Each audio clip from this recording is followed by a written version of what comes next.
வணக்கம் மக்களே, நான் சத்யவர்ஷா. இந்திய அரசியல் அமைப்பு ஆலோசகராக பணியாற்றி வருகின்றேன். அனைத்து இந்திய அண்ணா திராவிட முன்னேற்றக் கழகம்தான் ஆட்சி அமைக்கப் போகிறது என்பது மக்கள் ஒரு நம்பிக்கையோடு காத்து கொண்டிருக்கின்றார்கள். ஒவ்வொரு ஆட்சி அமைப்பிலுமே மக்களுக்குரிய பாதுகாப்பை நிர்ணயம் செய்து மக்களுக்குரிய வாழ்வாதாரத்தை மீட்டெடுத்து கொடுத்திருக்கிறது. மக்கள் இன்றைக்கு நம்பிக்கையோடு அவர்கள் இழந்த அந்த இடத்தை மீண்டும் அனைத்து இந்திய அண்ணா திராவிட முன்னேற்றக் கழகத்தின் ஆட்சியில் பெறப்பட வேண்டும் என்று ஒவ்வொரு மக்களுமே ஒவ்வொரு மாவட்ட ரீதியாக காத்து கொண்டிருக்கின்றார்கள்.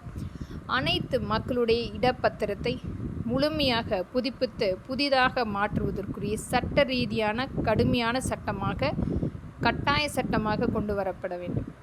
இன்றைக்கு எண்ணற்ற பினாமி இடங்களாக மட்டுமே இந்த திராவிட முன்னேற்றக் கழகத்தினுடைய ஆக்கிரமிப்பு கடந்த 5 வருடத்தில் எண்ணற்ற மக்களை மிரட்டி எண்ணற்ற பதிவுகள் இன்றைக்கு பதிவிட்டிருக்கின்றார்கள்.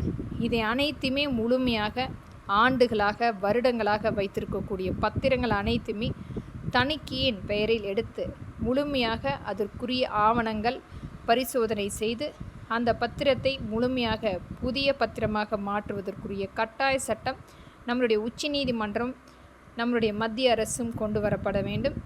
இது இன்றைக்கு ஒரு தனிநபர் ஆதிக்கமாக மக்களுடைய அனைத்து வகையான சொத்துக்களை அபகரித்து ஆண்டு கொண்டு இருக்கும் அனைத்துக்குமே தீர்வு எடுக்கக்கூடிய ஒரு கடினமான சட்டமாக்கப்படும். மற்றும் கடந்த 5 வருடத்தில் நடந்த அனைத்து இடப்பதிவு அனைத்துமே மறுபரிசீலனைக்கு எடுக்க வேண்டும். அனைத்து வகையான அவர்களுடைய வங்கி கணக்கு மற்றும் ஆவணங்கள் தணிக்கை ஏற்படுத்தப்பட்டு இதற்குரிய சட்ட ரீதியாக எடுக்க வேண்டும்.